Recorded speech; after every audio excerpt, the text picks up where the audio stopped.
In Africa, the scars of colonialism remain as clear as ever, driving territorial, ethnic and cultural conflicts, and nowhere as directly as the Anglophone crisis in Cameroon, where divisions between linguistically segregated French and English-speaking regions have fueled a violent conflict between the government and a separatist movement attempting to establish an independent state of Ambazonia.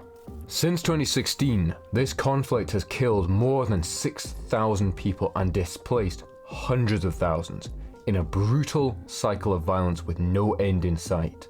Failures on both sides to provide diplomatic mediation have led to a state of violence becoming the norm. This year alone, separatists claim responsibility for killing 4 government workers in a new wave of attacks the Cameroonian government will not ignore. The conflict is rooted in Cameroon's scars from being carved up by colonialism. Post-World War I, the country was passed from German rule to being split between British and French control, and decades later, when the two regions were reunited, being dominated by different empires led to a country deeply divided by culture and language. In the 60s, despite Cameroon's newfound independence, it was still subject to significant manipulation from France, which held a tight leash on its former colonies through tactics such as currency control and financial backing of political strongmen. Many in Cameroon continued their armed resistance to French rule against the new French-backed government in an effort to gain true sovereignty. In response, the French-backed government established a highly authoritarian regime, centralizing control, buying loyalty from local ethnic barons, and enforcing lingua franca to create a unifying culture and sidelining and dominating the English-speaking region of the South Cameroons. Regime promises that the South Cameroons would maintain federal autonomy and that a bilingual multicultural state would be preserved were broken as the country fell under authoritarianism and minority communities were violently targeted as threats to the vision of a unitary culture, all with the backing of France and Britain. Decades of tension between English-speaking citizens and the French-speaking regime reached a breaking point in 2016, when President Biya deployed the Cameroonian armed forces against a growing wave of largely peaceful protests over the forced use of French in educational institutions.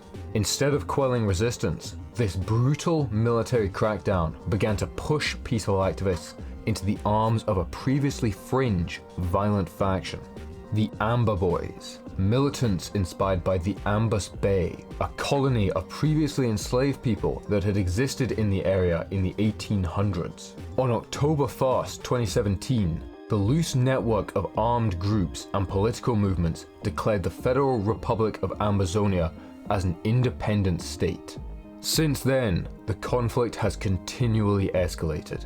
The decentralized nature of the Ambazonian movement has led to intense fracturing, with the Ambazonian Governing Council officially splitting in 2019. The political leadership exists mostly in diaspora, and the military leadership is spread across roughly 20 militias. For years, Human Rights Watch has reported on the Cameroonian armed forces' use of extrajudicial killings and barbarities such as burning unarmed civilians alive.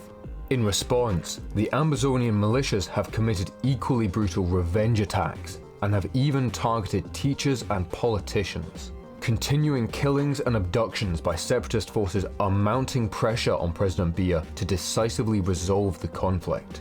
The only hope for peace is potential concessions on both sides towards a renewed federal restructuring of Cameroon, supported by external powers such as Canada. But the government seems reluctant to consider this, and Ambazonian forces are bitterly divided over concessions and angered by separatist leaders remaining in prison on life sentences. Both the Cameroonian government's actions and their consequences are the predictable result of colonial border drawing and cultural domination. Cameroon has long been surrounded by separatist conflicts in neighboring countries, fueling a paranoia of insurgency, leading to violent authoritarianism and triggering the revolt it hoped to suppress.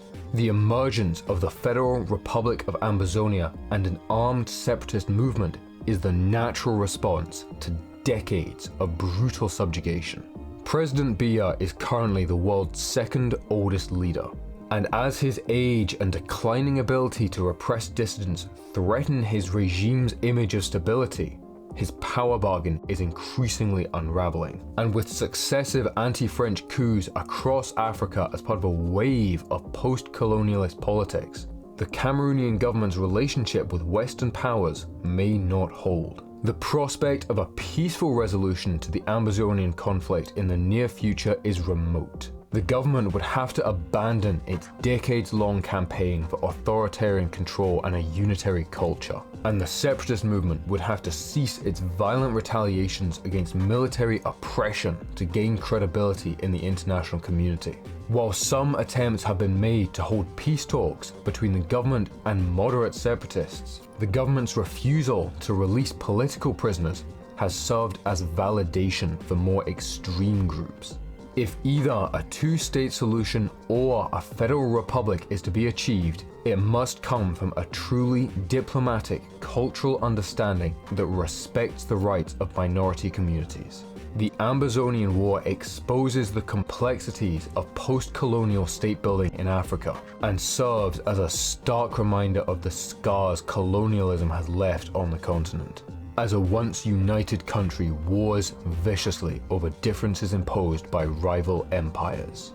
If you want to see more about the political and economic shifts that shape the world we live in, then subscribe to Global Weekly and hit the bell for notifications.